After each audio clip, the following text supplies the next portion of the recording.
Bonjour à tous. Je vous propose qu'on commence. Alors, il y a encore des retardataires, mais je suis conscient que vous avez des agendas chargés et l'idée, c'est quand même de respecter vos emplois du temps. Donc, on va commencer.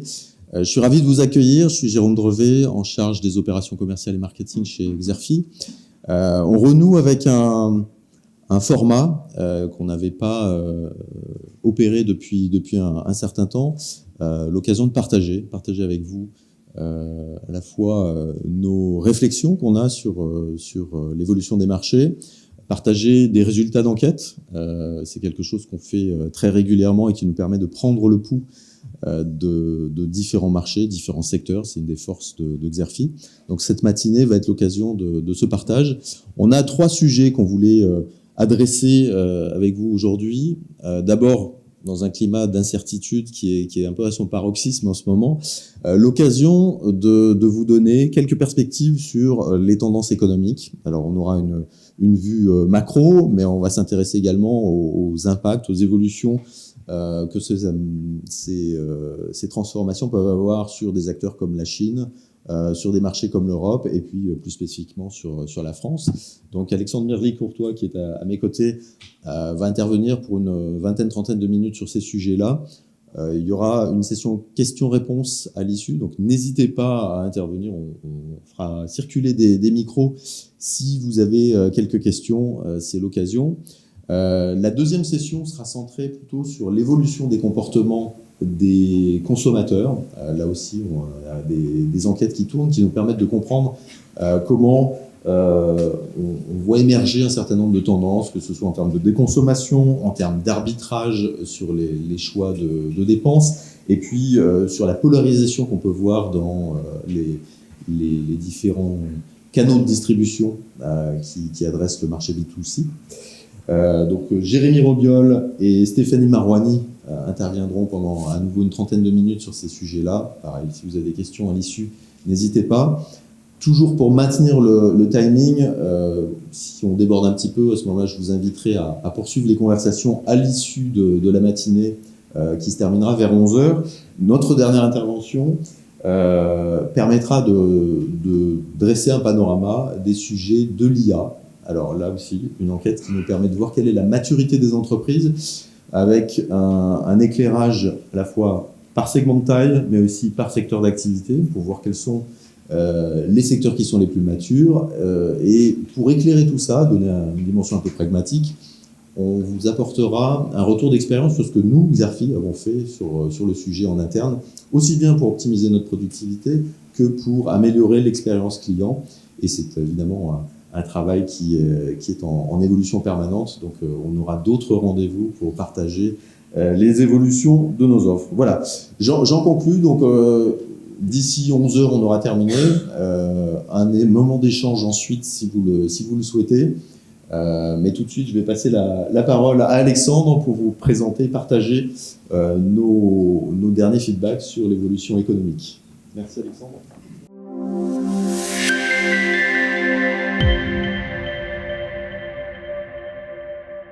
Donc, vous voyez, le titre de la conférence prenait un temps d'avance sur l'incertitude et également, des fois, sur les réponses un petit peu inattendues que peuvent avoir les marchés, pas simplement les marchés, mais ils ont des réponses des fois totalement délirantes.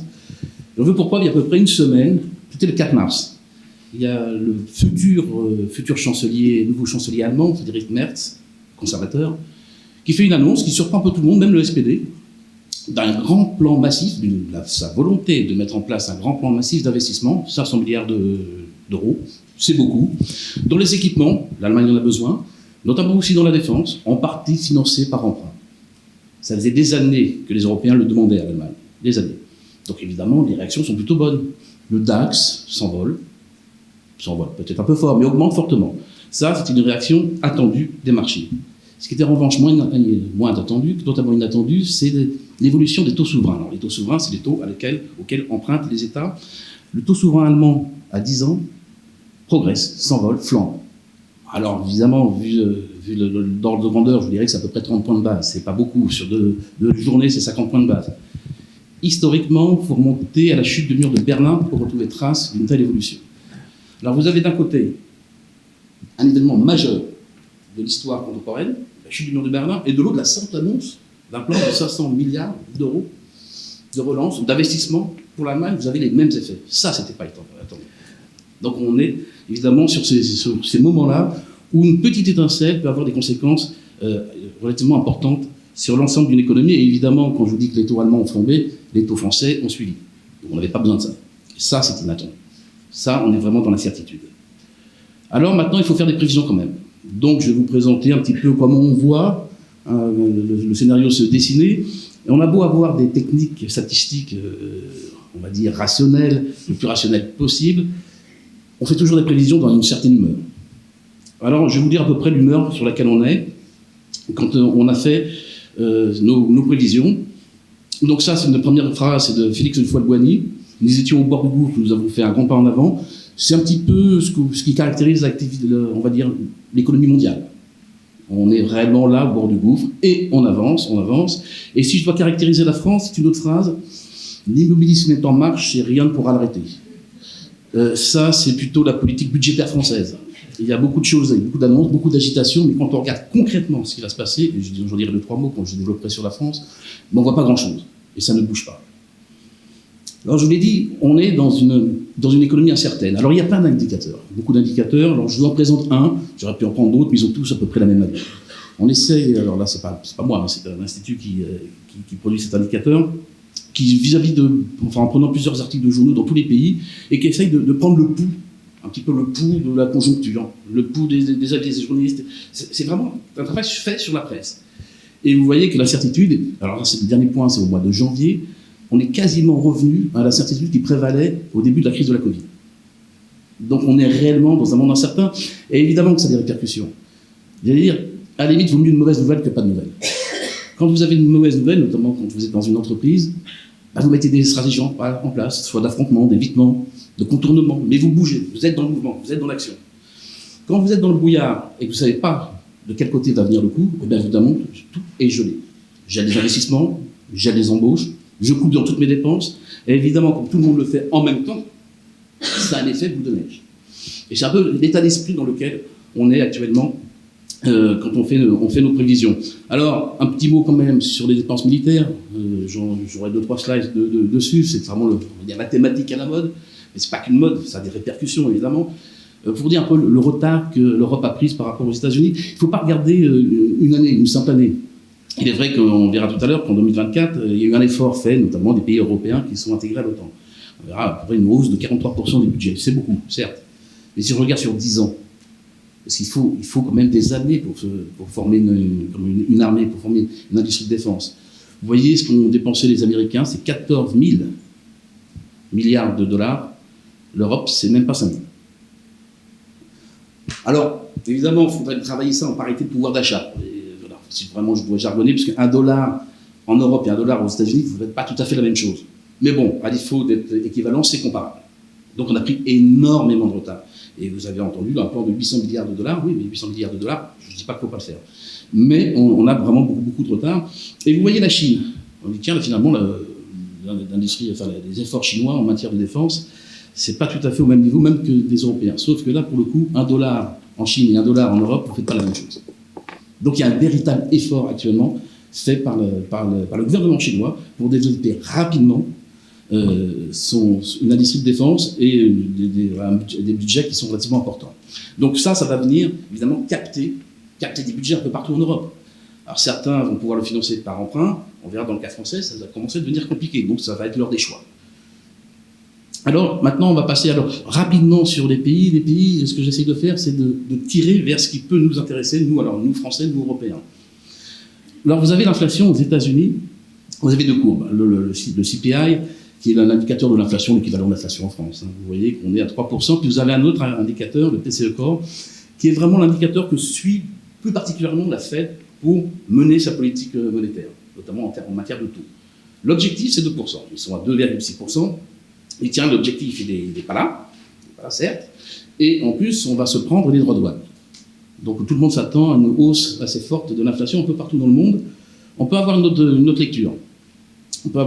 Certes, les droits de douane vont enchérir les prix des produits. C'est une évidence. Quand vous prenez 25% à peu près sur tout, ça va avoir des répercussions. Les entreprises ne peuvent pas absorber ce choc-là dans leur marge, c'est pas possible. Donc il y aura des répercussions.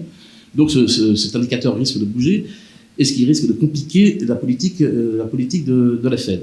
Mais il y a un autre élément qui est mal pris en compte, il me semble, actuellement, c'est le contre-choc pétrolier qui se dessine.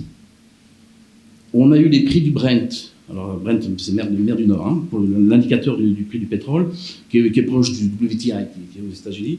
On est passé de $80 à peu près en début d'année à moins de 70 hier. Donc on a une chute de plus de $10 en à peine plus de 2 mois. C'est beaucoup. Ça commence à faire beaucoup, et c'est une vraie volonté de l'administration américaine, hein, la fameuse phrase de Donald Trump, de forger. Il faut mettre sur le tapis beaucoup de barils, et là on pourrait avoir un espèce de contre-choc du pétrolier qui viendrait adoucir un tout petit peu ce qui se passe du côté des droits de douane. Donc attention, on est tous sur des scénarios d'inflation, d'une reprise de l'inflation.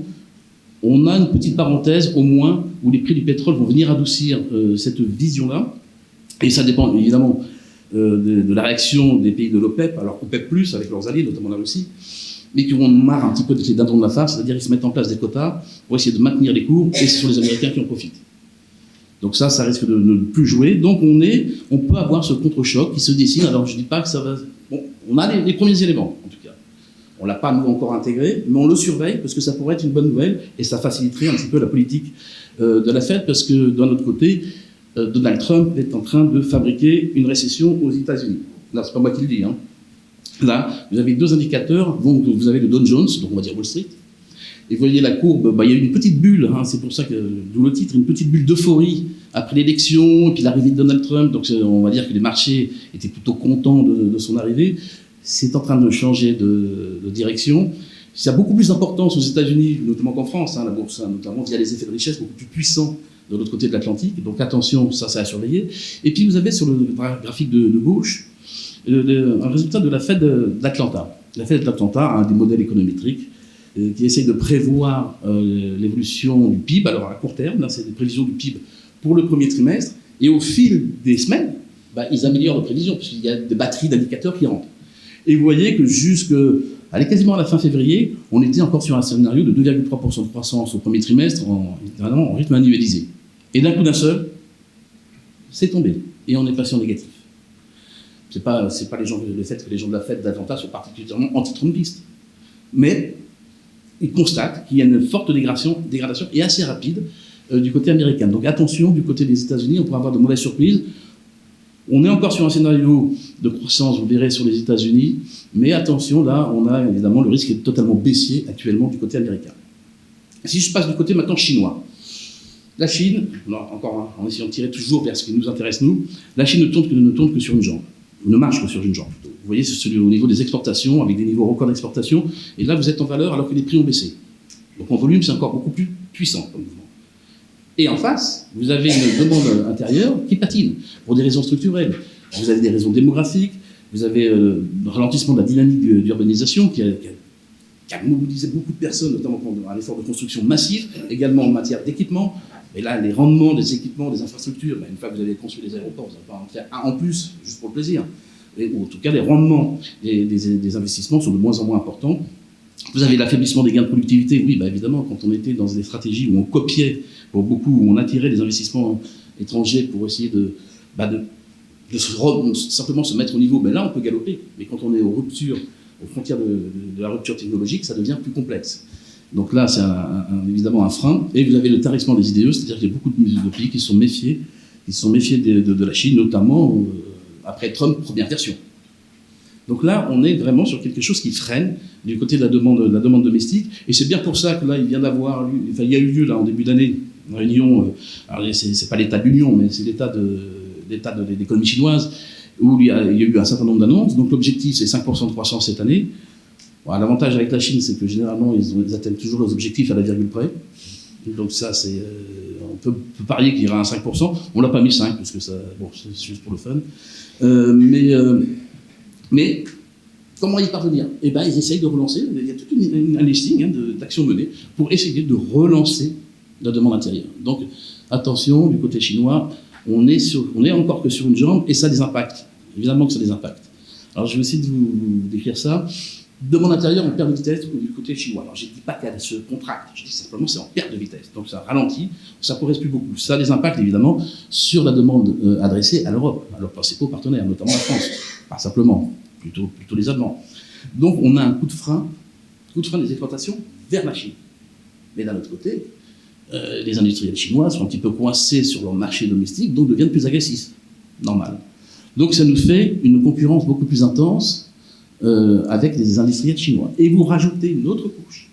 Évidemment, c'est la guerre commerciale et ses effets collatéraux entre la Chine et les États-Unis. Alors pourquoi? Parce que version première encore, administration Trump 1.0, donc la première version, il y a eu des droits de douane qui ont été affligés aux producteurs chinois, qui ont développé une stratégie de contournement, je l'ai dit, quand on fait face à des vents contraires, on sait d'où vient, on peut mettre en place des stratégies de contournement, c'était relativement simple, c'était de délocaliser une partie de leur production sur des pays satellites. Alors satellites proches, Vietnam, plus lointain, le Mexique. Comment on fait? On met des chaînes de montage et on assemble simplement des produits venus de Chine. Et on les réexportait, notamment pour l'Amérique du Nord, estampillés Mexico ou Vietnam. Donc on passait à travers les mailles du filet. Bon, c'est plus le cas.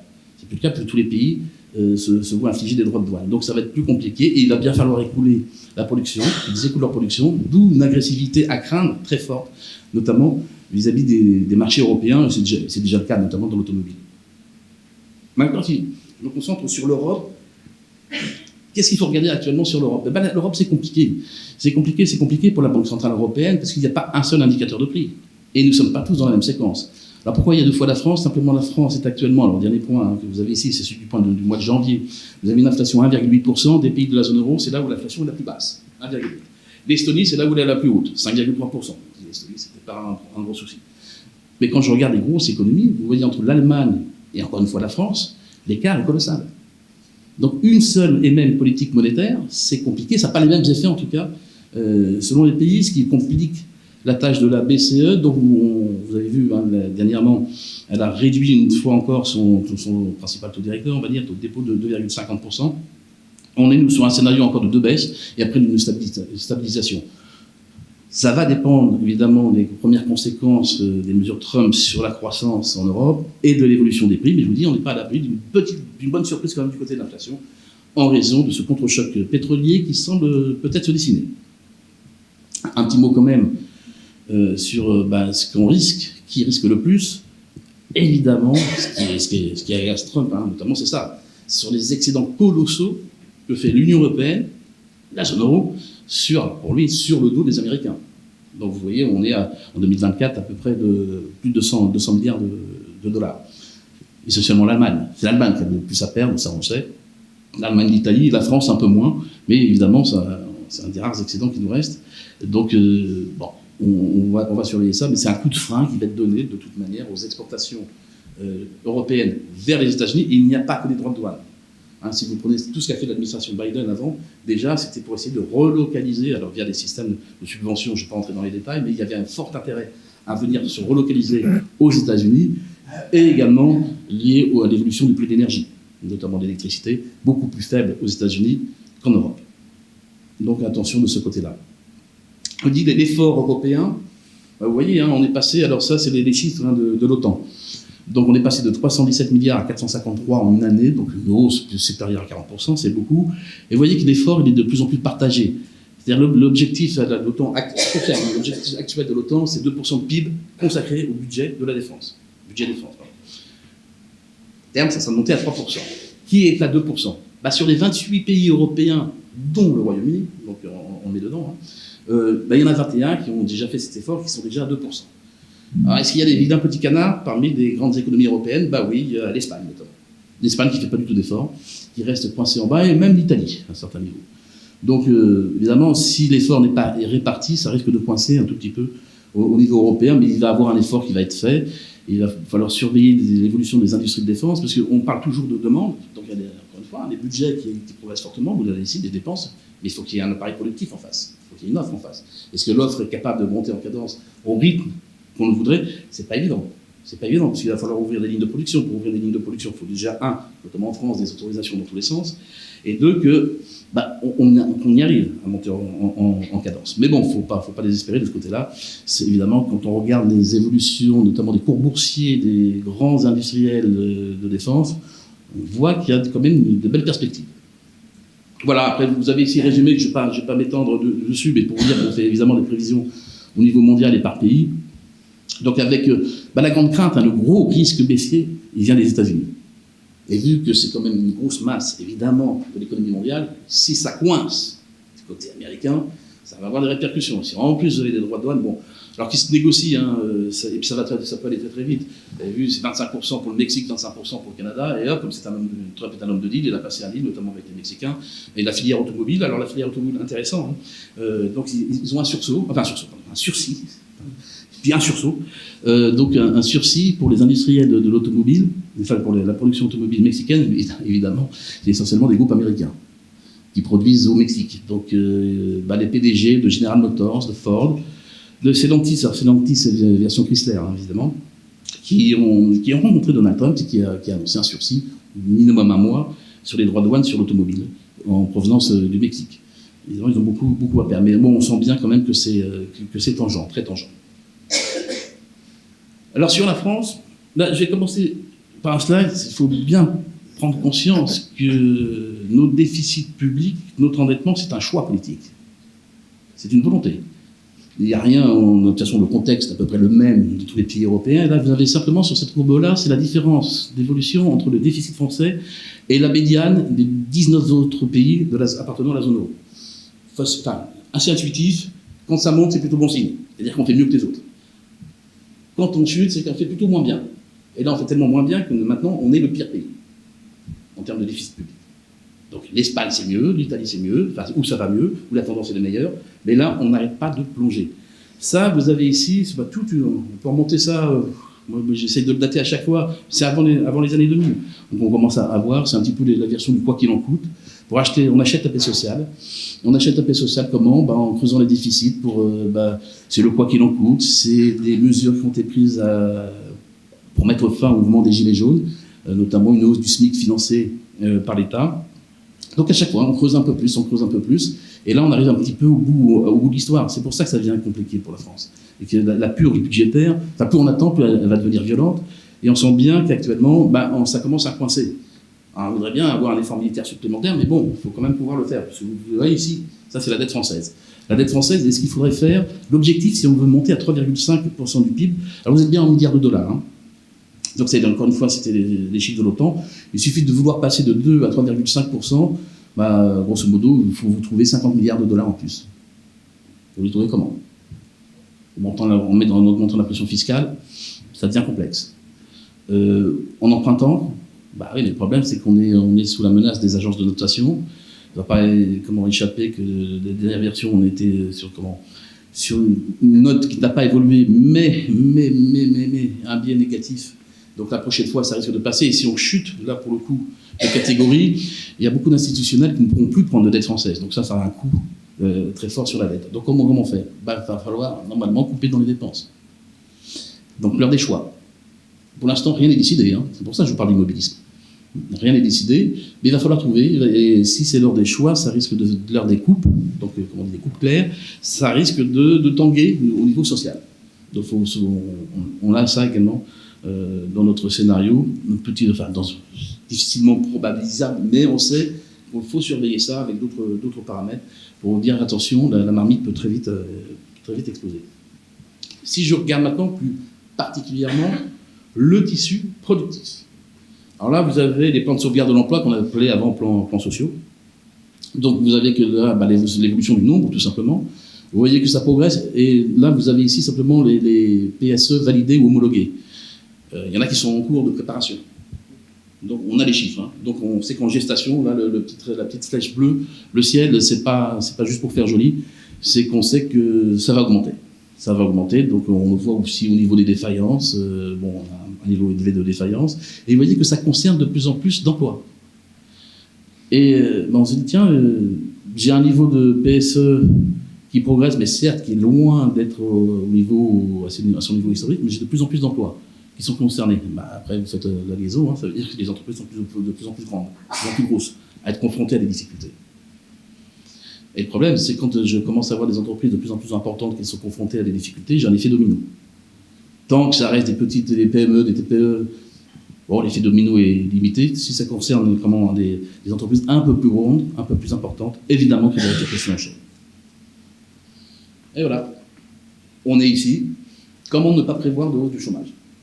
Attention, c'est acté. Alors, les chiffres peuvent varier sur le taux de chômage, mais nous, sur le nombre de chômeurs, de toute façon, c'est fait. Donc, vous avez de la multiplication de suppression de postes. Bah, je viens de vous le montrer. Je vous l'ai dit, hein, en temps d'incertitude, ce que font les entreprises, ils ne vont pas se mettre à embaucher. C'est gelé. On reporte, au mieux, on annule, au pire. Pareil, c'est pareil pour l'investissement d'ailleurs. Bon, sur les créations d'entreprises, on a eu quand même un mouvement entrepreneurial mais qui commence à s'essouffler, et surtout quand on regarde, c'était essentiellement des micro-entreprises. Donc avec l'impact sur l'emploi plutôt limité, et une hausse quand même qui se poursuit de la population active. Alors certes, on ralentit, mais ça progresse. Donc d'un côté, j'ai plutôt des destructions d'emplois nettes, et une population active qui progresse. Évidemment, la confrontation des deux, ça fait un taux de chômage qui augmente. Et vous avez ici un petit peu résumé nos prévisions, alors à la fois pour le PIB et le chômage. Vous voyez que pour cette année, on est sur un 0,4% de croissance. Alors, on a ce chiffre-là depuis quelques mois. Donc, on n'a pas encore touché notre scénario, puisqu'on était plutôt bas par rapport aux autres instituts, donc il n'y a pas de raison de le modifier, c'est plutôt eux qui viennent vers nous actuellement. Est-ce qu'on peut faire pire? Bien évidemment. On a eu un dernier trimestre qui a été négatif. Les premiers chiffres on a janvier-février, bon, sur d'autres indicateurs, on voit que l'année a mal commencé. Donc si on a 2 trimestres d'affilée de baisse du PIB, de toute manière, techniquement, c'est une récession. Alors on ne sait peut-être pas, mais on va frôler, en tout cas, pour le moins. Alors est-ce qu'on va creuser encore plus? Si on creuse un peu plus, le 0,4, vous gardez le chiffre et vous changez de signe. Donc vous tombez dans un PIB qui pourrait reculer. C'est une hypothèse qui prend de plus en plus de consistance. Donc parier maintenant sur une franche accélération de l'activité, c'est quand même relativement hardi. Puis vous avez la déclinaison, hein, l'évolution du chômage. Je vous ai expliqué pourquoi on avait des destructions nettes, une hausse de la population active. Bon, après, il y a toujours les problèmes de productivité. Mais on est sur un scénario de hausse du chômage avec toutes les conséquences en chaîne que cela peut avoir. Conséquences pour ceux qui sont directement impactés, évidemment, qui est une réduction de leur pouvoir d'achat. Donc, si il y a une réduction du pouvoir d'achat, on consomme moins. Alors, on peut piocher dans son épargne, je reviendrai, mais généralement, on consomme moins. Et puis, pour les autres, constitution d'une épargne de précaution. Quand les temps sont durs et qu'on anticipe une dégradation, évidemment, on met de la réserve, ce qu'on appelle une épargne de précaution. Et on verra que l'épargne en France, c'est quelque chose d'assez consistant. Malgré tout, faut essayer de trouver quand même des secteurs. Hein, c'est souvent l'exercice est relativement simple. Je dois vous dire ce qui ne va pas. À peu près tout. Ce qui va, il faut essayer de trouver une typologie quand même des secteurs qui peuvent aller bien. Et bon, c'est évidemment comme toute grille d'analyse, elle est contestable. Mais vous avez d'abord un gros morceau qui sont les contrats cycliques. C'est ceux qui se nourrissent de la crise. En fait, ils sont à contre-courant. C'est-à-dire que quand l'économie française va bien, eux, c'est pas qu'ils vont mal, mais ils s'opposent à mon poste. En revanche, quand la conjoncture se retourne, ils sont plutôt là. Vous avez l'affacturage, l'assurance crédit, ça va jusqu'au recouvrement, évidemment, de crédit, les professionnels du rachat de crédit, et les services de sécurité, car quand la conjoncture se dégrade, alors ça peut être, certains disent, un sentiment, en tout cas un sentiment d'insécurité au minimum ou d'insécurité qui augmente. Donc les services de sécurité, généralement, profitent plutôt de cette période-là. Le cabinet d'outplacement, évidemment, je vous ai dit qu'il y avait des problèmes quand même au niveau de l'emploi. Donc voilà, c'est la petite grille, c'est ceux qui se greffent sur la crise et qui profitent de la crise. Et après, il y en a d'autres. Ça ne veut pas dire qu'ils ne profitent pas de la crise, mais ils sont soit sur des cycles qui sont différents. C'est tous ceux qui ont à gérer les files d'attente assez longues. Pensez à l'aéronautique. Quand vous avez plusieurs années de contrats en réserve, alors dans les carnets de commandes en réserve, évidemment, vous pouvez avoir des annulations, il y en a toujours, mais c'est sur un temps long, donc c'est pas tout de suite et ça se verra pas immédiatement. Donc il y a toute cette partie-là qui résiste bien, puis il y a tous ceux qui ont beaucoup de récurrence dans leur activité. Alors, il y a les commissaires aux comptes, par exemple, évidemment. Alors évidemment, leur cheptel, c'est-à-dire le nombre d'entreprises, s'il y a beaucoup de défaillances, a tendance à se réduire. Ok. Mais bon, ils en profitent. Ils ont quand même beaucoup de récurrents, donc ça va pas trop mal pour eux, et ça va dans le commerce de détail alimentaire. Oui, il y a la crise, mais bon, il faut bien se nourrir. Donc, alors là, les arbitrages vont se faire différemment, entre les circuits de distribution, dans le type de produits consommés. Bon, il y a des arbitrages qui s'effectuent, mais si je prends l'ensemble du commerce de détail alimentaire, bien évidemment qu'il ne peut pas décrocher trop violemment, même en période de crise. Bon, après, il y en a un qui est moins sympathique, c'est les services funéraires. Et ça, évidemment, c'est indépendant de la crise. Donc, bon, ça continue de progresser, je veux dire, d'une façon assez normale, au rythme de l'évolution de la mortalité en France. Et puis après, vous avez tout ce qui est offensif, qui sont en dehors, soit qui profitent structurellement de certaines évolutions de la société française. Bon, évidemment, le vieillissement de la population fait qu'il y a des besoins qui sont créés. Puis alors, je ne sais pas comment le mettre, mais bon, tout ce qui tourne autour de l'IA, évidemment. Là, quand on a une rupture technologique ou un mouvement aussi puissant, tous ceux qui sont plus ou moins agrégés, mais bon, là, il y aura des exemples, donc je laisserai la parole, mais tous ceux qui sont agrégés, qui tournent autour, bien évidemment, ne souffrent pas actuellement de la crise. Donc, taux d'épargne financière, bon, je vous ai dit, alors là, ça pourrait être une bonne nouvelle. L'effort d'épargne, il faut bien voir que l'effort d'épargne, il est au plus haut depuis depuis le début de la série, 1949, excepté la parenthèse Covid. Donc, on a beaucoup d'épargne. Bon, ça intéresse beaucoup de monde. Hein. Plus de 6 000 milliards d'encours d'épargne, c'est deux années de déficit, 2 fois le déficit. Donc, c'est quand même beaucoup. Donc, il y a la réserve, il y a un potentiel, mais sauf que cette épargne, elle est de moins en moins mobilisable, car de moins en moins liquide. On est passé des comptes courants à des produits beaucoup plus structurés. Et ce qu'il va falloir surveiller, bien évidemment, c'est ça. Est-ce que la France inquiète ? Donc ça, vous avez les taux d'emprunt de l'État français qui dictent notamment l'évolution des taux d'intérêt immobilier fixes. Donc vous voyez qu'on a une petite pression, liée à l'Allemagne notamment, et le vrai thermomètre, c'est le spread de taux avec l'Allemagne. Donc le différentiel entre les deux. Bon, vous voyez qu'il y a eu un petit pic, et le petit pic, c'était au moment de dissolution de l'Assemblée, avec des inquiétudes sur le financement des retraites. Ça peut revenir sur la table. Donc il va falloir surveiller ça, parce qu'évidemment, ça a une importance fondamentale pour les finances publiques, pas simplement pour l'ensemble du marché de l'immobilier et de la construction.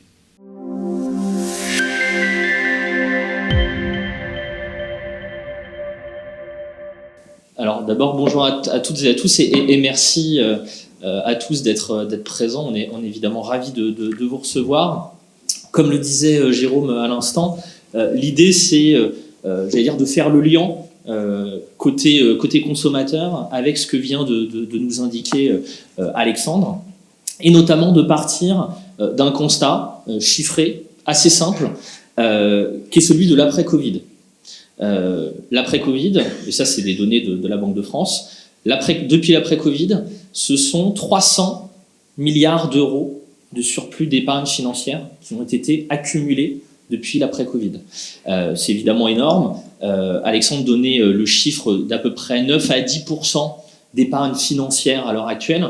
Pour vous donner un ordre de grandeur, c'est entre 4 et 5 points de plus par rapport à la moyenne de ces 70 dernières années. Donc une fois qu'on a dit ça, comment à un moment donné le consommateur s'adapte, quel est, au-delà de l'épargne de précaution et des aléas économiques que ça implique, comment le consommateur va se comporter et quels sont finalement les leviers, et c'est ce qu'expliquera ensuite Stéphanie, quels sont les leviers pour les marques en termes d'adaptation. D'abord, ce qu'on nous dit en termes d'insight, ça c'est une enquête qu'on a menée notamment auprès des parents il y a quelques mois, 46% des ménages se disent préoccupés par la situation économique de leur foyer. Alors, qui ne le serait pas ? Pour autant, finalement, c'est un ménage sur deux. Alors vous allez dire, c'est beaucoup ou peu ? C'est beaucoup, ça c'est sûr, mais on va voir que en termes de tendance de consommation, ça a des impacts extrêmement différenciés, et on le verra dans un instant. On s'est dit, quelles sont finalement les tendances, si on devait retenir 3 grandes tendances, quelles sont les tendances qu'on constate à l'heure actuelle en France ? Alors, on n'est évidemment pas exhaustif là-dessus, l'idée c'était de vous donner un panorama qui soit selon nous le plus complet possible. 3 tendances émergent selon nous. Première tendance, la déconsommation. La déconsommation, on le voit dans beaucoup de chiffres, et on le verra d'ailleurs ensuite. Les ménages consomment un peu moins, et pas seulement pour des raisons économiques et financières. Deuxième tendance, ce sont les arbitrages de consommation des ménages. Alors, Qu'est-ce qu'on appelle un arbitrage de consommation? C'est la possibilité de faire un choix en faveur ou contre. En faveur ou contre, c'est plutôt contre en ce moment, et on vous donnera toutes les clés de lecture, on l'espère en tout cas, dans un instant. Et enfin, troisième tendance, c'est ce qu'on va appeler la polarisation de la consommation. Pendant très longtemps, on voyait une sorte d'homogénéité dans la consommation des ménages, et regarder les statistiques de la consommation des ménages, on pouvait le regarder finalement de façon un peu monolithique. Ben, c'est plus du tout le cas à l'heure actuelle, et il faut avoir un point de vue qui soit le plus nuancé possible. D'abord sur la déconsommation, beaucoup de perdants. Alors, Émilie Maillard qui est dans la salle, petit clin d'œil. À gauche, sur la partie alimentaire, les données de Circana. Donc, sur l'alimentaire, on est en volume, ici, 2024, moins 0,9%.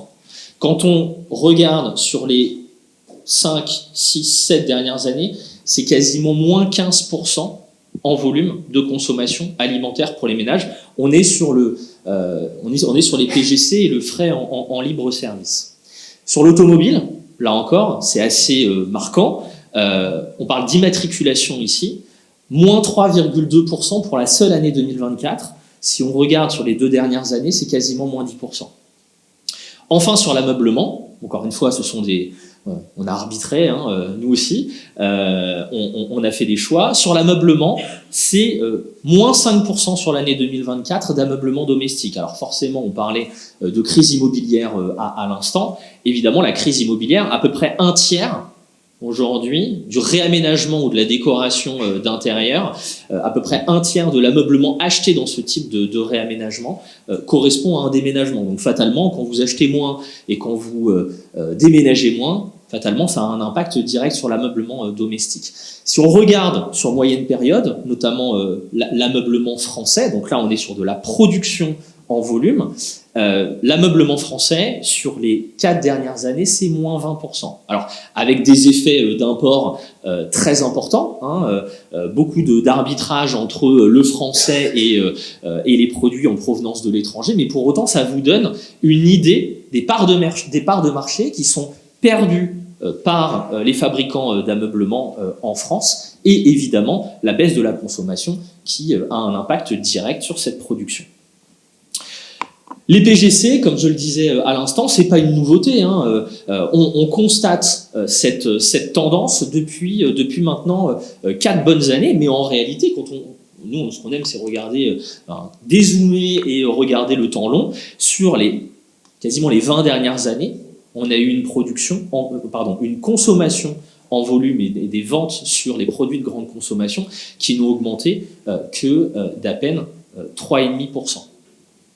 3,5% pour l'alimentaire. Donc, que font finalement les marques, les entreprises pour s'adapter à une situation où on est dans une situation de consommation très relative et même de déconsommation depuis la période 2020. Alors, a fortiori, ici, ce qu'on constate, et c'est la slide suivante, ce qu'on constate, c'est qu'il y a aussi un report, évidemment, de la consommation en grande surface alimentaire vers du serviciel, et notamment vers la restauration hors domicile dans la consommation alimentaire des ménages. Là encore, quand on regarde le temps long, là on a regardé le temps très long, depuis le début des années 60, on est passé de 15% à quasiment 25%, et on s'approche désormais des 30% de consommation en valeur, cette fois de consommation à domicile versus consommation hors domicile. Là encore, c'est un changement de paradigme majeur pour les marques. Majeur.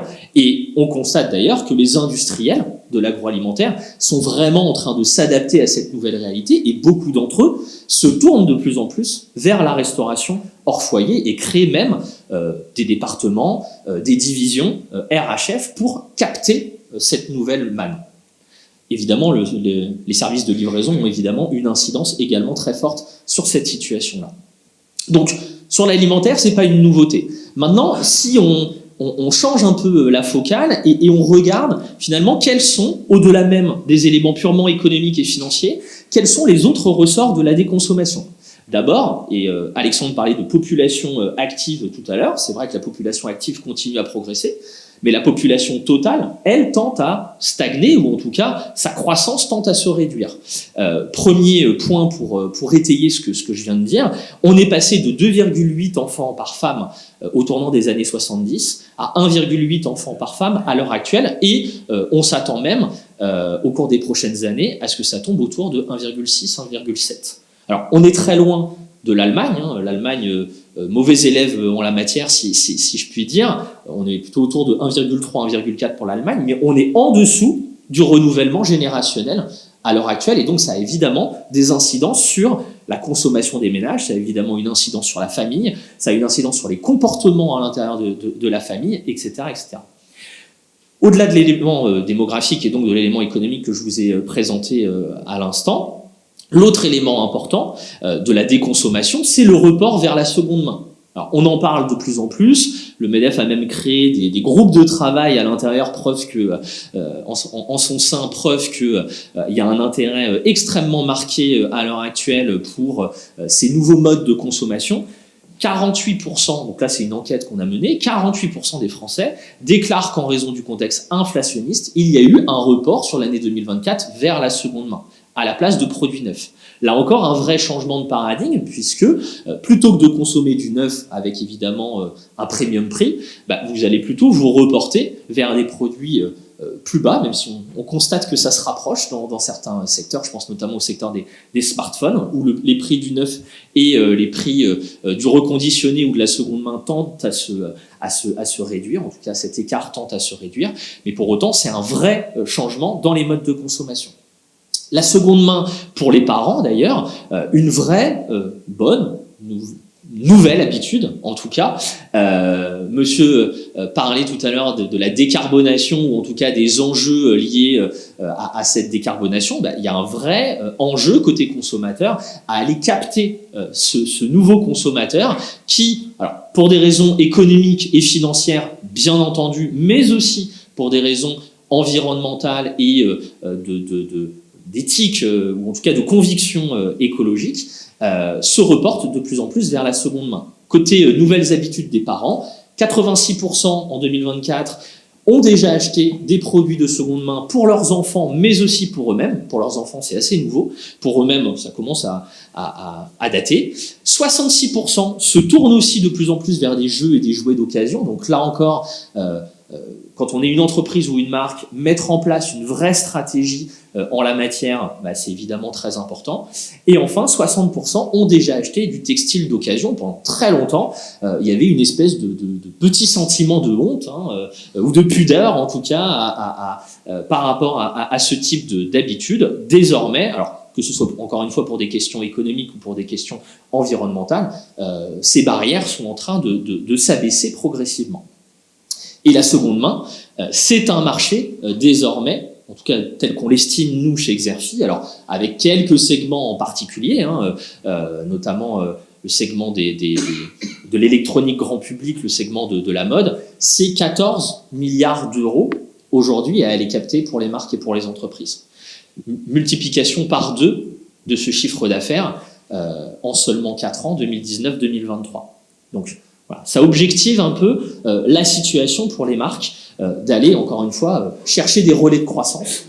Et où sont les relais de croissance? Aussi dans ces nouveaux modes de consommation.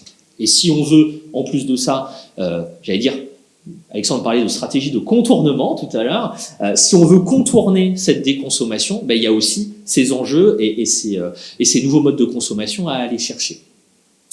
Ce marché de la seconde main, selon nous, il a de très belles perspectives de croissance. Vous avez un certain nombre de produits là qui vous sont, en tout cas de segments qui vous sont présentés.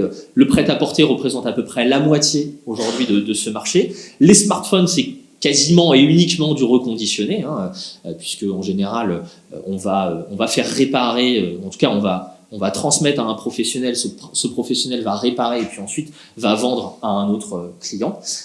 Et donc quand je vous dis que la seconde main a là encore de belles perspectives de croissance, on s'attend à une progression du chiffre d'affaires des marques et des entreprises d'à peu près 10% par an en taux de croissance annuel moyen sur ce type de consommation. Autre insight qu'on est allé chercher là encore auprès des foyers, 86% des acheteurs d'articles de seconde main nous disent qu'ils envisagent de continuer à acheter de la seconde main. Donc, on considère que c'est une tendance et des modes de consommation qui vont rester pérennes. Et au-delà, c'est-à-dire ça va faire grandir le marché et les marques vont vouloir capter encore davantage les non-acheteurs. 50% des non-acheteurs envisagent d'acheter de la seconde main. Les arbitrages de consommation. Donc, je vous ai parlé de déconsommation. Désormais, les arbitrages de consommation. Les arbitrages de consommation sont fatalement beaucoup plus durs. Quand vous êtes dans un contexte difficile d'un point de vue économique, vous devez arbitrer entre acheter ou ne pas acheter et acheter une certaine gamme de produits versus acheter autre chose. Que nous disent les consommateurs? 47% d'entre eux ont renoncé en 2024 à l'achat de produits peu ou pas utiles. C'est 3 points de plus par rapport à 2023. Donc là, je fais le lien direct avec l'épargne de précaution. On était dans une épargne contrainte pendant la crise Covid, on est désormais plutôt dans une épargne de précaution. On épargne pour anticiper l'avenir qui est, encore une fois, incertain. C'est le thème de cette conférence. Côté arbitrage de consommation, pour objectiver, donc ça c'est des données de l'INSEE que j'aime beaucoup, j'espère qu'elles vous intéresseront. Les arbitrages de consommation, très durs, et de plus en plus durs, j'allais dire. On vous a fait le split entre ce qu'on va appeler les dépenses préengagées des ménages versus les dépenses arbitrables. Alors, paradoxalement, dans les dépenses arbitrables, vous avez l'alimentaire. Ça peut être paradoxal. Pour autant, quand vous allez consommer de l'alimentaire, vous pouvez d'abord réduire en volume, et puis surtout, vous pouvez jouer sur les gammes. C'est pour ça que l'INSEE met dans ses dépenses arbitrables les dépenses alimentaires. Vous le voyez, en moins de 25 ans, ces dépenses arbitrables ont baissé de plus de 5, d'environ 5 points. Ça montre que toutes les dépenses préengagées, ce qui a trait au loyer, ce qui a trait à l'électricité, aux dépenses d'énergie, ce qui a trait aux dépenses d'assurance, par exemple, toutes ces dépenses-là ont progressé plus vite que le revenu disponible brut des ménages. Et donc, a fortiori, ça a des tendances de plus en plus fortes sur les arbitrages de consommation. On est allé interroger, là encore, les consommateurs pour savoir quel était l'impact justement de ces arbitrages de consommation. Et on se rend compte, troisième tendance, qu'il y a une plus forte polarisation de la consommation des ménages, avec un recours, là encore, Circana fait très bien son job, puisque on a un suivi mensuel évidemment de la part des MDD dans les dépenses totales et dans les ventes notamment de produits de grande consommation. Pour autant, quand on va aller chercher l'insight et quand on va poser la question aux consommateurs en direct et notamment aux parents, 44% ont renoncé à l'achat de marques trop chères et 35% ont préféré acheter des MDD au détriment des marques nationales. Donc il ne s'agit plus d'avoir une marque forte désormais, il s'agit aussi de pouvoir toucher, et on le verra ensuite, toucher à l'émotionnel, raconter une histoire le moment venu. Et enfin, pour traduire à nouveau, et ensuite je donnerai la parole à Stéphanie, côté polarisation, on constate qu'il y a des grands gagnants. Parmi les grands gagnants, les enseignes à petit prix qui tirent vraiment leur épingle du jeu à l'heure actuelle. 61% des consommateurs nous disent être plus attentifs aux prix et aux promotions. C'est plus de 4 points supplémentaires par rapport à 2023. Je laisse les photos se faire et je passe à la slide suivante. Et quand je vous disais que les enseignes à petit prix tiraient leur épingle du jeu à l'heure actuelle, on a une étude qui va sortir dans les prochaines semaines sur les enseignes à petit prix. Que nous dit cette étude en avant-première, j'allais dire? La croissance du chiffre d'affaires des enseignes de bazar et de déstockage, c'est entre 15 et 20% de croissance depuis l'après-crise. C'est évidemment monstrueux. Alors évidemment, derrière, il y a des enjeux de parc, augmentation très importante du parc, mais aussi croissance organique très importante avec la capacité à capter de nouveaux clients, à attirer de nouveaux clients. Et vous le voyez, on vous a indiqué ici le chiffre d'affaires moyen par magasin. Il a progressé entre 5 et 10% par an, ce qui signifie que, au-delà de l'effet parc, il y a un vrai effet revenu supplémentaire par magasin.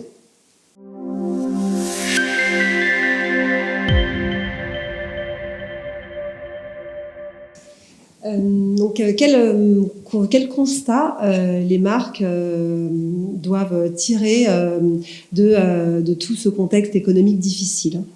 Donc on a des marques aujourd'hui qui doivent faire face à des défis majeurs parce que les consommateurs cherchent à redonner du sens à leur consommation. Donc il va d'abord s'agir de répondre au plus près des besoins des consommateurs et de s'adapter à ces nouveaux arbitrages de consommation. Aujourd'hui, chaque choix de consommation est un acte engagé, réfléchi et intègre à la fois des critères économiques, pratiques et éthiques. On va également voir que la confiance aujourd'hui est un pilier fondamental de la relation de la marque avec son consommateur. Transparence, engagement et authenticité sont désormais des valeurs primordiales. On a également un consommateur qui est de plus en plus exigeant et un marché saturé. Il suffit plus aujourd'hui de proposer un bon produit à un prix compétitif, mais il va falloir que les marques renforcent davantage leur unicité, leur singularité, créent un véritable lien avec le consommateur et offrent une expérience de consommation plus émotionnelle. Donc, on a aujourd'hui des consommateurs qui font des choix de plus en plus responsables. Ils n'opèrent pas que des arbitrages financiers, mais développent des pratiques éco-responsables. La lutte contre le gaspillage alimentaire illustre parfaitement cette tendance.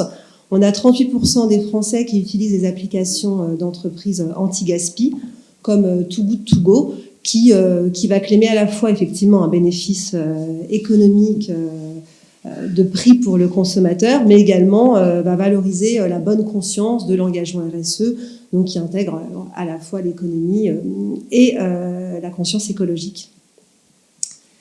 Ce n'est pas parce que le consommateur aujourd'hui fait attention à ses dépenses qu'il va pour autant sacrifier la qualité. Jérémy évoquait le phénomène de polarisation des marques et on est vraiment face à ce paradoxe. Aujourd'hui, on a un consommateur qui cherche le meilleur rapport qualité-prix et qui peut être prêt à payer pour certains de ses achats plus cher dès lors qu'il a un achat qui s'inscrit dans une logique de durabilité. On peut constater alors sur certains achats ce phénomène et les marques s'emparent aussi aujourd'hui de cette tendance. On a effectivement Levi's ou Jules qui valorisent la durabilité de leurs produits pour répondre justement à ces besoins consommateurs. Donc, face à cette conscience accrue des enjeux écologiques et économiques, la transparence devient essentielle. On a effectivement un consommateur aujourd'hui qui est informé, qui est engagé et donc plus exigeant. Il va vraiment attendre des marques qu'elles soient plus claires, qu'elles affichent clairement des notions d'origine, qu'elles présentent leurs conditions de production et leurs impacts environnementaux. Donc, pour répondre à ces demandes, elles mettent en place un tas d'actions, on peut le voir tous en tant que consommateurs, comme les listes courtes d'ingrédients, la valorisation de l'origine, les mentions donc, sur les conditions de production, elle développe de plus en plus des labels. Donc, on a quelques exemples là sur ce slide des exemples assez récents qui illustrent cette tendance. Brossard, là, tout récemment, qui vient de changer son logo et d'adosser à sa marque le petit drapeau français.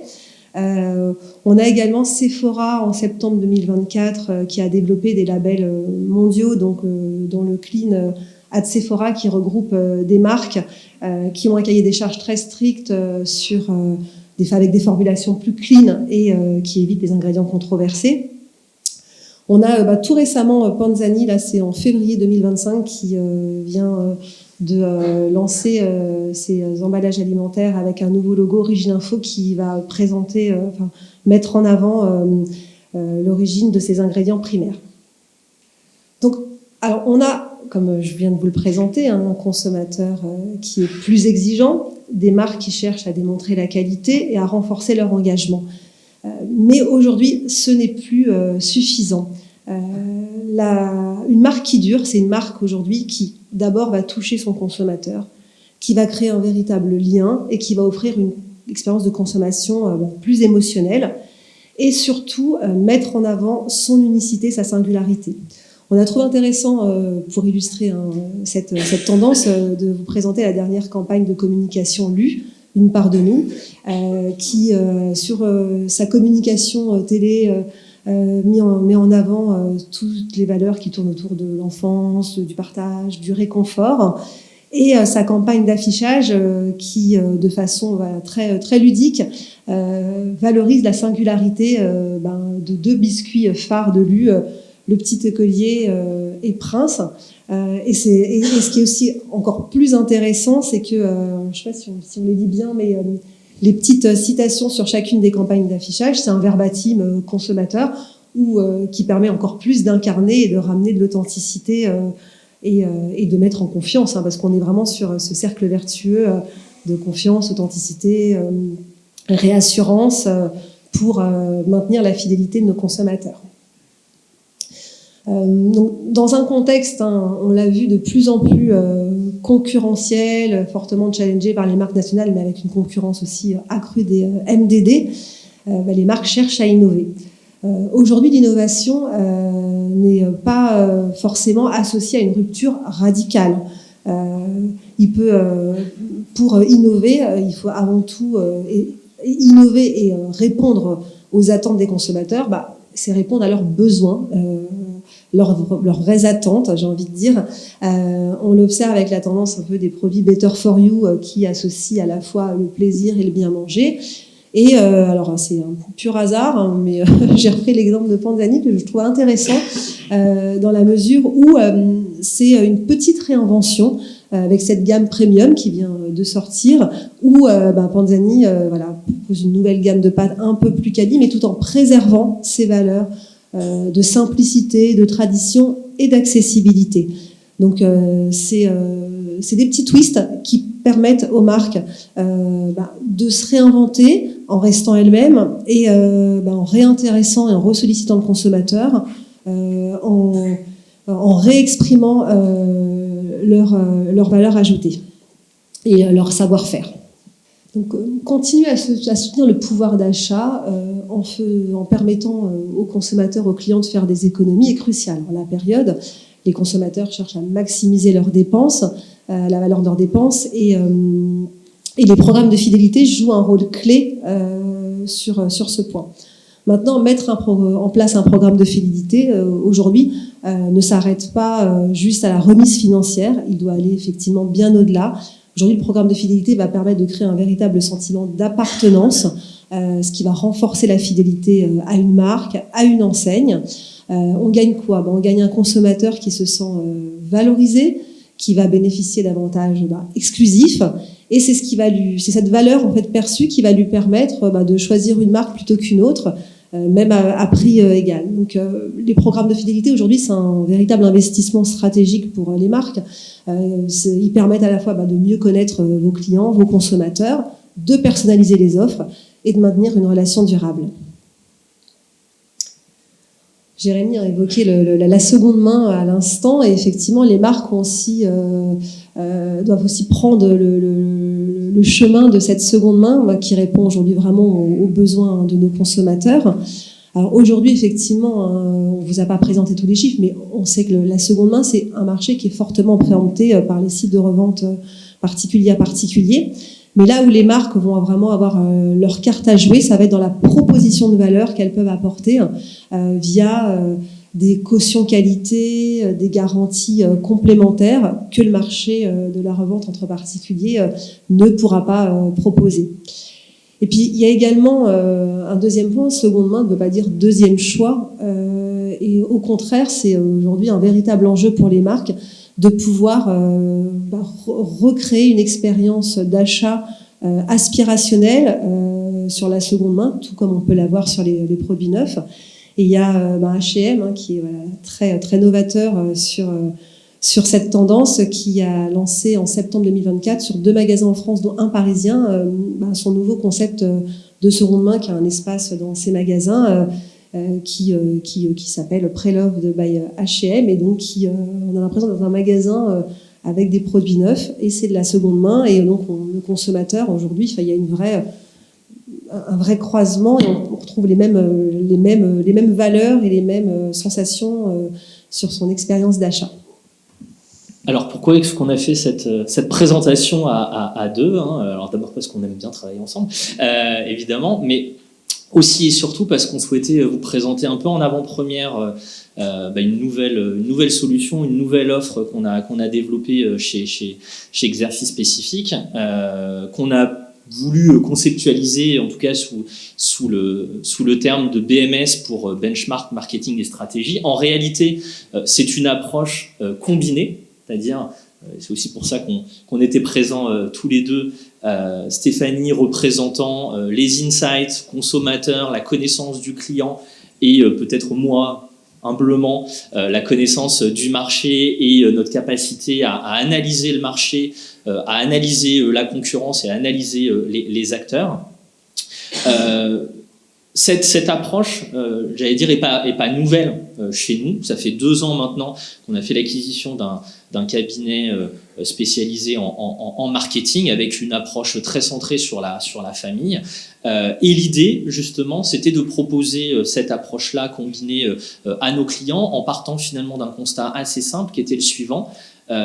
Beaucoup d'acteurs réalisent des études marketing, beaucoup d'instituts d'opinion, d'études sont capables de travailler sur ce type d'analyse.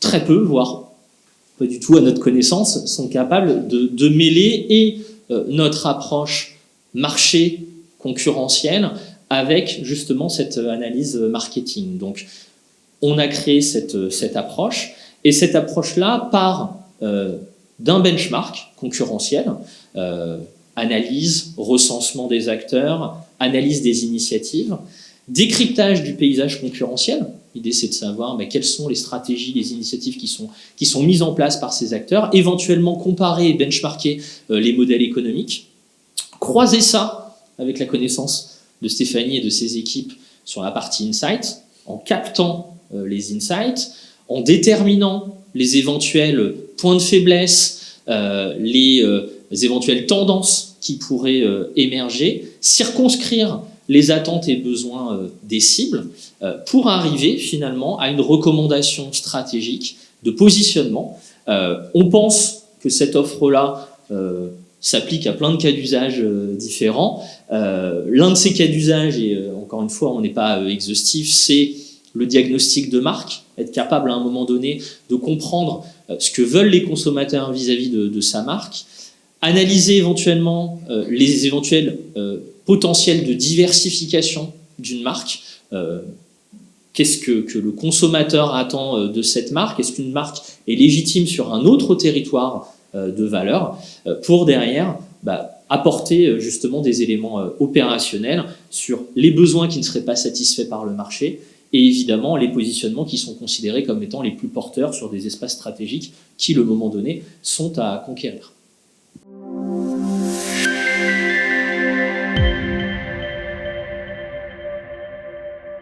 Bonjour à tous. On a décidé sur cette troisième partie de parler d'IA.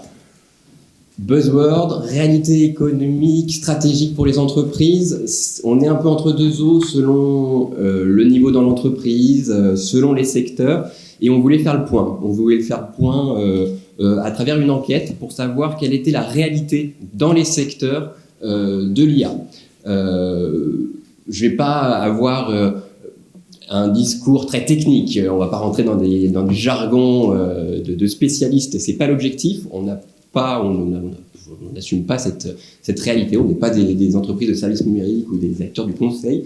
Mais on a une légitimité pour parler d'IA aujourd'hui, car on a un suivi du secteur du numérique depuis plus de 30 ans. On suit l'ensemble des secteurs, et notamment du secteur du numérique, qui prend de plus en plus d'importance dans nos études. Aussi sur l'IA. Sur l'IA, c'est un buzzword qui est maintenant depuis 2 ans et au cœur des entreprises et même de la société, mais qui existe depuis bien longtemps. On avait même déjà réalisé en 2016 une étude sur l'intelligence artificielle, donc on a déjà ce suivi-là et cette connaissance technique pour pouvoir être un peu légitime pour exposer ces points de vue.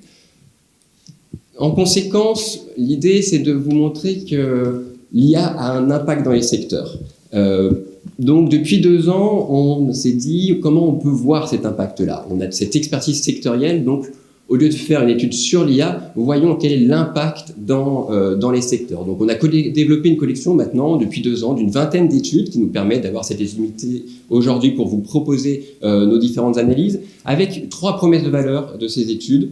Comprendre les implications stratégiques et concurrentielles sur les marchés. Comme il y a vraiment une conséquence de l'IA il y a 2 ans, on n'arrivait pas à conceptualiser, qui se conceptualise de plus en plus et qui continuera à progresser avec les innovations technologiques qui avancent mois après mois, même jour après jour, avec les dernières innovations qu'on peut trouver, notamment venant de Chine.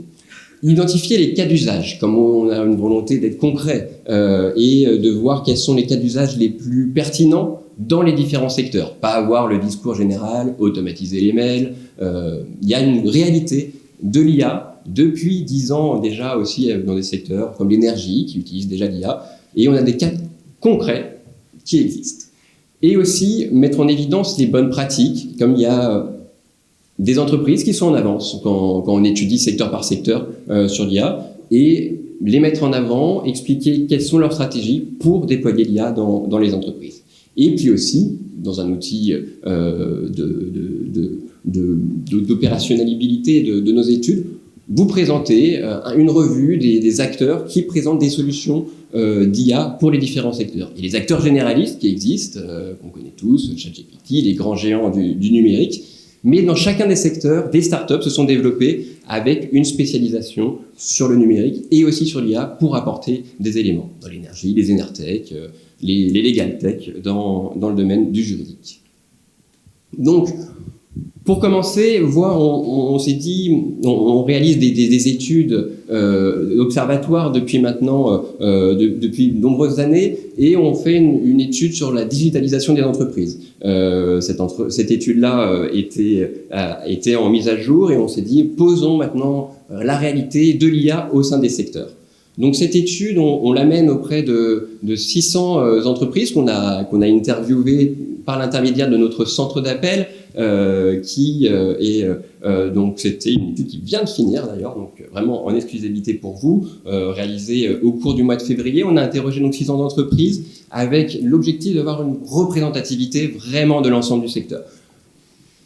Il y a, nous dans la salle, je pense il y a beaucoup de grandes entreprises, l'IA c'est ancré, mais quelle est la réalité pour les plus petites entreprises et aussi par secteur? Dans le BTP par exemple, c'est une réalité qui peut être différente. Donc vraiment avoir dépassé et avoir cette vision globale sur l'ensemble de l'économie. Quels sont les premiers résultats? On interroge déjà un peu à part pour un peu avoir une réalité vraiment concrète. Est-ce que pour vous, l'IA a un impact sur le modèle économique et sur la position concurrentielle? Difficile à dire selon des secteurs. Et là, dans la réalité de l'ensemble de l'entreprise, on a des entreprises, 20,4%, qui estiment avoir un impact sur leur modèle économique et sur les positions concurrentielles. Cet impact-là est différent selon les secteurs et selon la taille de l'entreprise. Bien entendu, les plus petites entreprises, l'impact est difficilement matérialisable, pourtant il est réel selon nous, et c'est ça qu'on veut mettre en avant. C'est que la prise de conscience quand même est difficile et est un peu en retard pour ces petites entreprises, et augmente graduellement et atteint jusqu'à 40,4% des entreprises de plus de 250 salariés interrogés répondent qu'ils constatent un impact sur le modèle économique. Cet impact, cette concrétisation de l'IA, elle est différente selon les secteurs d'activité. Donc là, on est sur des grands macro-secteurs par rapport à la réalité du terrain à 600 entreprises. On ne peut pas faire un détail vraiment poussé. On voit que les SAE sont impactés. ChatGPT, depuis 2 ans, c'est vraiment un séisme pour de nombreuses entreprises. Et on le matérialise vraiment sur les chiffres, 34,7%. À l'inverse, on a des secteurs où le chiffre qui ressort de notre enquête, 14,7% des entreprises du commerce ou des services au ménage, là on est sur un point relativement faible, et on sent un peu que cette prise de conscience des bouleversements à l'œuvre pour le commerce ne sont pas encore à la hauteur des bouleversements. Le BTP aussi est moins touché. On verra pourquoi, les cas d'usage qui sont peut-être différents.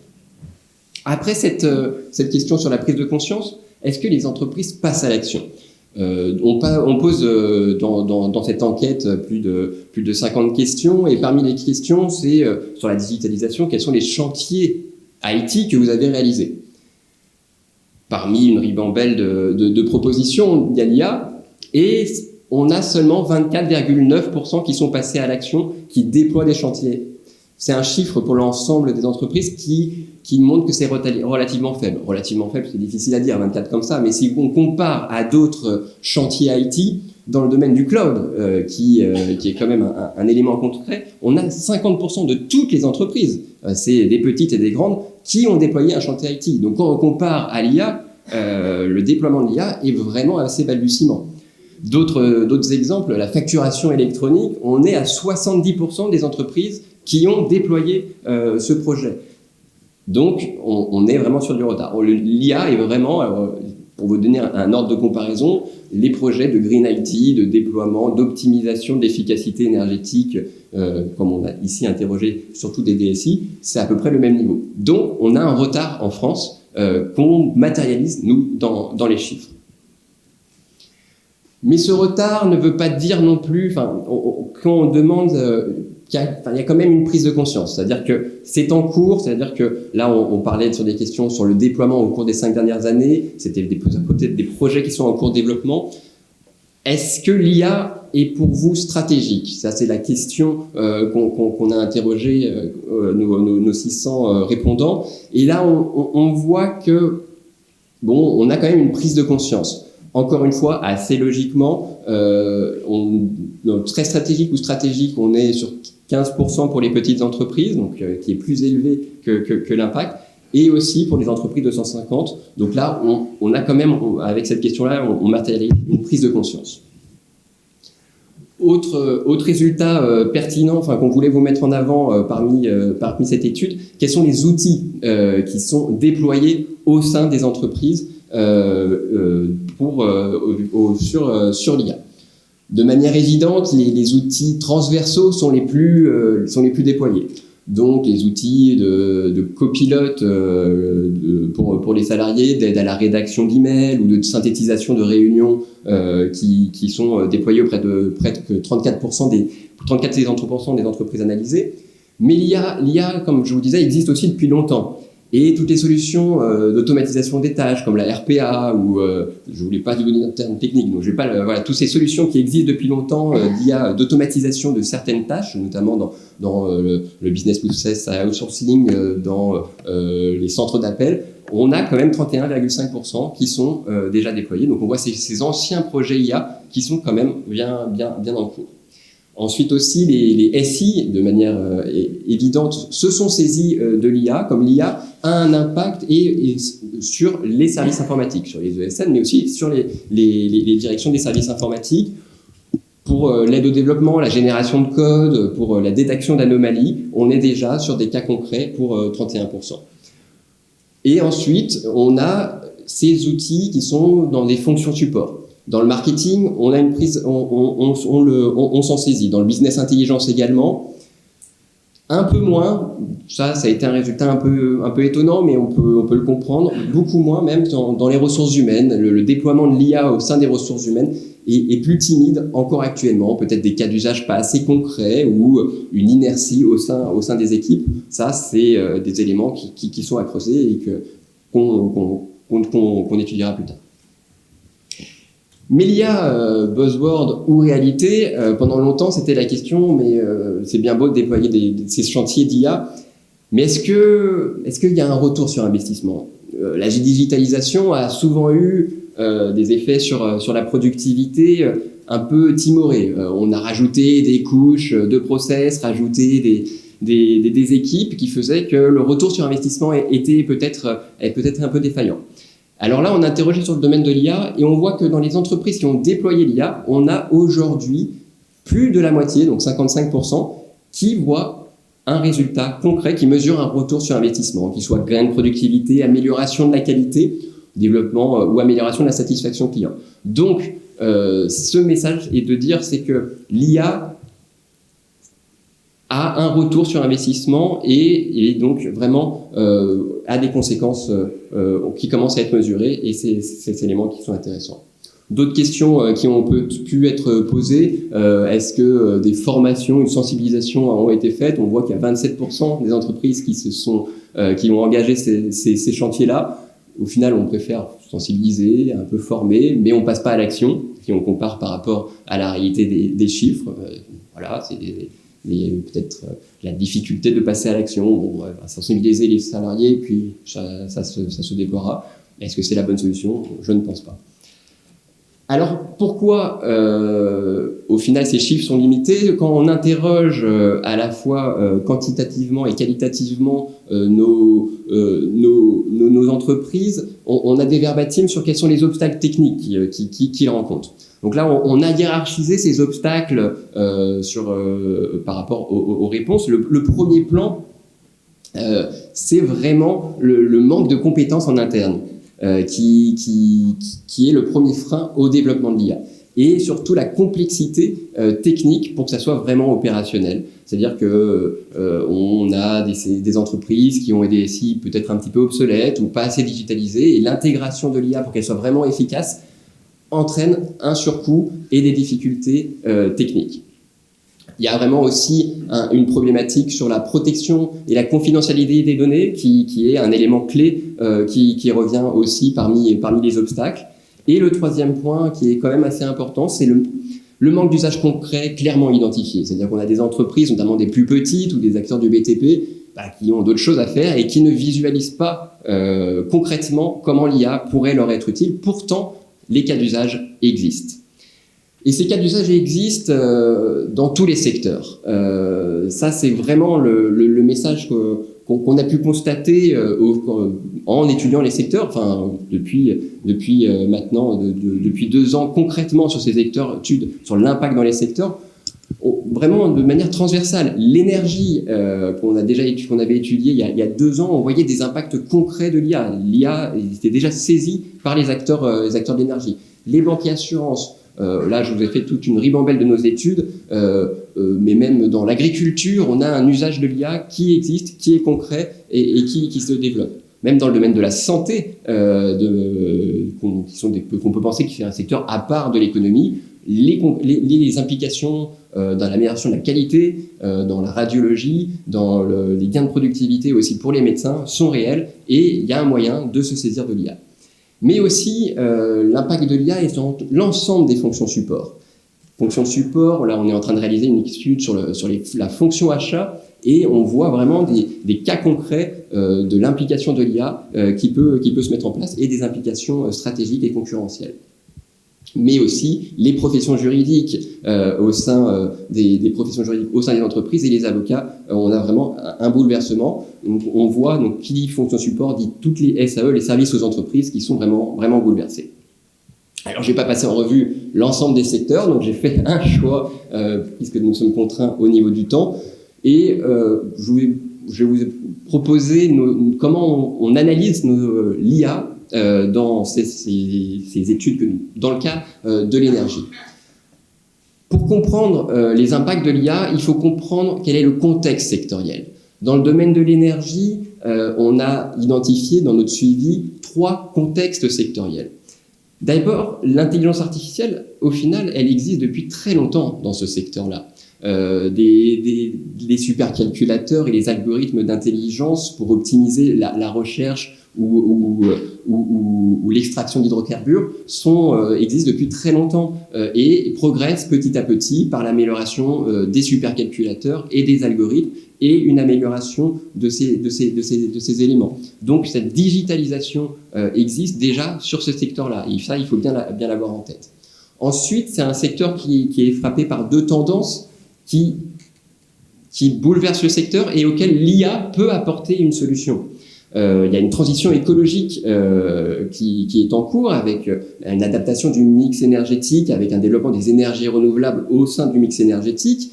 Ces énergies renouvelables sont intermittentes, donc l'équilibre entre l'offre et la demande d'électricité est plus compliqué. L'IA et ses outils d'algorithmes prédictifs permettent d'améliorer cet équilibre entre l'offre et la demande. Et ça, ces éléments contextuels sont importants à avoir en tête. L'autoconsommation aussi sont des phénomènes qui sont moins présents en France, mais dans d'autres secteurs comme les États-Unis ou également les smart grids, sont des segments d'avenir, des éléments qui sont en tendance, qui se développent. Et là encore, l'IA est un moyen d'améliorer ces solutions-là pour optimiser et mieux vendre ces solutions de services par la suite. Donc, après cette étude du contexte concurrentiel de la réalité, où est-ce que l'IA pourrait avoir un impact, quels sont les cas d'usage dans ces secteurs-là? On a une recours des solutions d'IA prédictives pour automatiser les opérations de trading d'énergie. On a l'utilisation de jumeaux numériques pour contrôler les infrastructures à distance et faire aussi de la maintenance prédictive. On a des solutions de computer vision qui existent, qui se basent sur l'IA, qui permettent d'inspecter les réseaux d'électricité grâce à des drones et donc gagner de la productivité de ce côté-là. On a aussi des solutions de deep learning qui existent pour fiabiliser le processus de contrôle dans l'industrie nucléaire. Et donc, on a vraiment des cas concrets qui existent. Mais surtout, après, ces éléments-là vont avoir un impact concurrentiel. Un impact concurrentiel, l'IA, on le voit, donc on a réalisé un petit scoring pour un peu étudier quelles sont l'adoption de l'IA par les entreprises. Et là, on voit sur les entreprises, on a réalisé sur une méthodologie, est-ce que l'impact sur les maillons, les réalités des cas concrets, les investissements, on a des grands groupes qui sont présents et qui accélèrent sur l'IA. Et donc, ces grands groupes ont une avance et déploient l'IA dans leur business model. Et il y a une accentuation concurrentielle de ces grands groupes vis-à-vis d'autres acteurs. Mais aussi, l'IA, ça a pour conséquence qu'on a des géants du numérique qui viennent dans le secteur pour proposer leurs solutions, historiquement de digitalisation et maintenant de l'IA. Et on a des accords de partenariat qui existent depuis longtemps. ExxonMobil et IBM, Microsoft est présent aussi. Total Energy a un contrat depuis 2019 avec Google dans les supercalculateurs qui s'est déployé dans l'IA. Et ces grands groupes du numérique viennent un peu capter la valeur générée par ces énergéticiens. Dans le même temps, on a des startups qui se développent, des Enertech, pour concevoir des usages de l'IA, DeepKey, DeciBrent ou Metron. Et ces startups viennent un peu titiller ces acteurs de l'énergie et amener des nouvelles solutions, renouveler un business qu'on pourrait peut-être penser un peu ancien et développer des nouvelles solutions, notamment dans l'optimisation énergétique, qui sont des nouveaux potentiels de business pour les énergéticiens. Et ces grands groupes doivent travailler avec ces startups, avec de la co-innovation, de l'innovation aussi participer aux levées de fonds. Et on les voit un peu surveiller ces startups pour pouvoir renouveler leur business. Mais si on réfléchit sur l'ensemble de la filière de l'énergie, on a aussi des équipementiers qui sont ces parties prenantes vis-à-vis des énergéticiens qui fournissent des solutions. Et pour eux aussi, il y a un impact sur leur business model. Car qui dit équipement dit avec l'IA, on peut faire de la maintenance prédictive et du serviciel. Et donc on renouvelle un peu le business habituel de simples fournisseurs d'équipements pour devenir des partenaires de long terme auprès des énergéticiens et proposer de nouveaux services. Et donc on a vraiment un bouleversement par l'IA d'un secteur qui pourrait être considéré comme mature, et il y a vraiment des conséquences. Voilà sur ce cas concret de l'énergie, mais quelle est la vision au final globale sur les grandes implications stratégiques de ces 20 de nos études et de notre réflexion? Et là, pour l'ensemble des secteurs. Là où on veut vous alerter, c'est qu'avec l'IA, il y a quand même un risque de dépendance technologique qui se crée. Cette dépendance technologique, elle est à la fois économique et technologique. C'est-à-dire qu'il y a un risque de se retrouver pieds et poings liés avec un fournisseur qui peut à tout moment augmenter les prix. On a l'exemple concret, alors là qui sont des secteurs un peu annexes, mais qui est la réalité. Je pense aux experts comptables qui aujourd'hui utilisent, et notamment Silae, qui utilisent des logiciels pour se digitaliser. Silae en octobre va avoir les experts comptables. Et ben en 2025, je vous impose une hausse de 150% puisque vous êtes dépendant de ma solution. Et ça peut aussi être le cas dans vos secteurs à tout moment. ChatGPT peut augmenter progressivement ses prix année après année. Ça a été le cas dans le cloud. On est dans un secteur oligopolistique où Amazon et Google dominent totalement et en 2023 a imposé une augmentation de 30%. Et cette dépendance technologique, elle est réelle. Dépendance technologique économique sur les prix, mais aussi technologique. On a des acteurs qui font des mises à jour de solutions, qui renouvellent avec peut-être des suppressions de fonctions et ça, il y a une dépendance qui existe. Ensuite, on a des coûts cachés de l'IA. Quand on parle qui sont les freins, les coûts cachés à la rentabilité. On a déjà parlé des systèmes SI qui sont un peu obsolètes, qui sont pas à la hauteur, et donc connecter l'IA, ça devient compliqué et ça augmente les coûts. Et donc concrètement, ça, on avait ces éléments-là aussi, des compétences internes insuffisantes, des augmentations de prix. Mais quelle est la réalité sur le terrain? Nous, on est derrière nos bureaux et qu'est-ce qui se passe quand on interroge nos entreprises? On a 70% des entreprises qui nous disent, face à un projet IT, on a concrètement vu un surcoût.